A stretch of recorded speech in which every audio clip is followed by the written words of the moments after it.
Today's lesson has two parts in it. We're going to cover the obedience part we get outside, and then the behavior issues inside if you're having any. At this age, it'd probably be like undue harassment on the older dogs, maybe eating feces, digging holes, that kind of stuff in the yard, or mulch coming up here in the spring. But the outdoor part, if you can give me a minimum of 3 to 4 days out of a 7-day week, that'd be awesome. 15 minutes or 20. Use your long line when you're doing that. I would go ahead and seek the open areas when you're doing this first. That court was beautiful. It had a lot of width to it. But change locations the first 2 weeks the first week you practice with her. And then she really has a good nose. Okay, so she's the game smells are really, like I noticed rabbits that were coming across, she would really be on it and hard to get her off of. The remote wasn't going high enough like we needed to, but I don't think that's going to be an issue once it's working. Now, when you're walking, keep your arms down and relax when you're doing actual training. And then whatever side she goes on, put the leash in that hand. If you're in a wide open area, give her all 20. If it's a street situation, I'd have just enough line where she can't hop into the grass islands on you. And stay more in the middle when you're working the long line. Give her a command, I'd say every 20 to 25 steps of moving. And then when you're walking, you can look at her when you're encouraging and praising, just not when you give commands or corrections when you're walking. The first command I'd like you to try is when you're walking, when you change directions or stop and start, say her name kind of upbeat and friendly, never militant or punitive. But tap either leg or hip and add some encouragement there. And with verbal too, you can say, hurry, hurry, that a girl, let's go, giddy up, chop, chop. But don't say come on, because come's another command. Okay?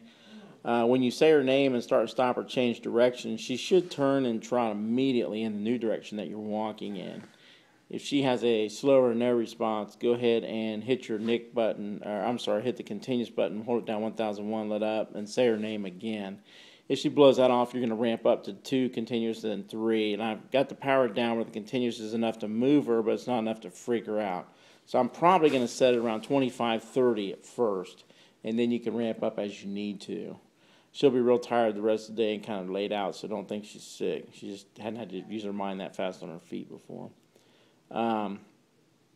Now, keep in mind her name is a moving command, so you don't stop to push the buttons. Don't beat yourself up. It's going to take a little coordination the first few days to get that together.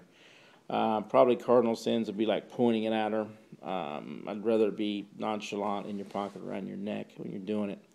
The next command I want to do, say you get out of the car and you're in a park or something, and she's walking in, she sees a coyote, deer, dog, whatever, and she starts to put physical tension forward on the line. At that point, hold the button down 1001 and say no. She should kind of freeze and wait for you to catch up. You'll ramp up to a double and then triple no with the continuouses at a nominal level.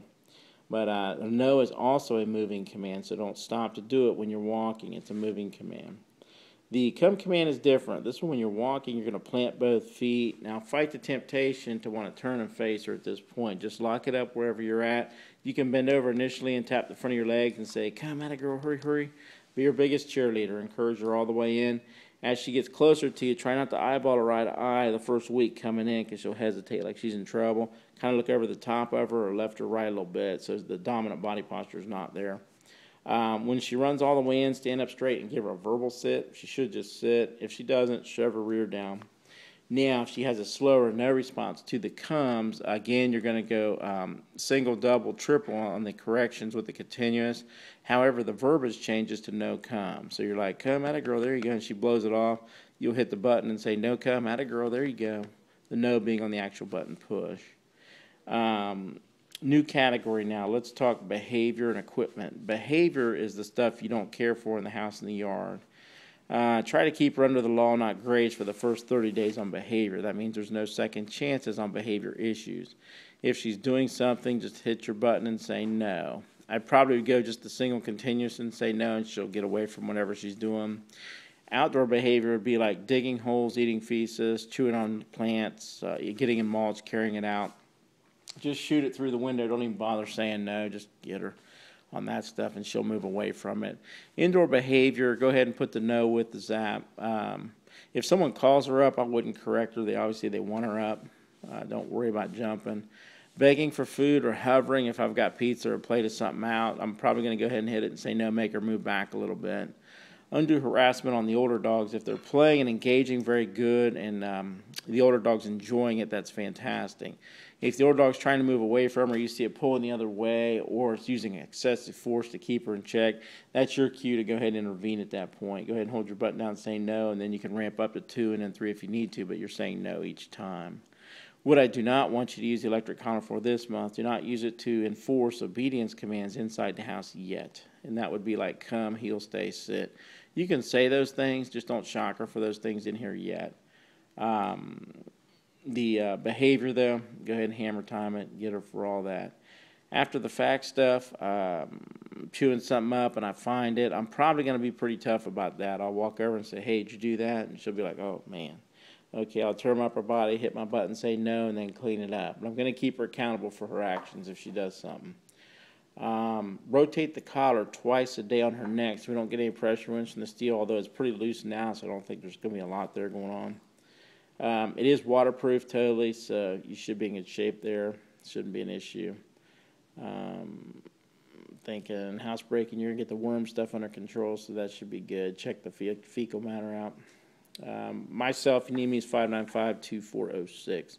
Should be in great shape, though. I was real encouraged with what I saw today, so it should not be a problem. If someone does go on the training walk with you, have them stay back out of your radius like I did on there. And the other thing, if someone does a recreational walk where they're not training her, that's fine. It's not going to confuse her. Just make sure her electric collar's on. All right.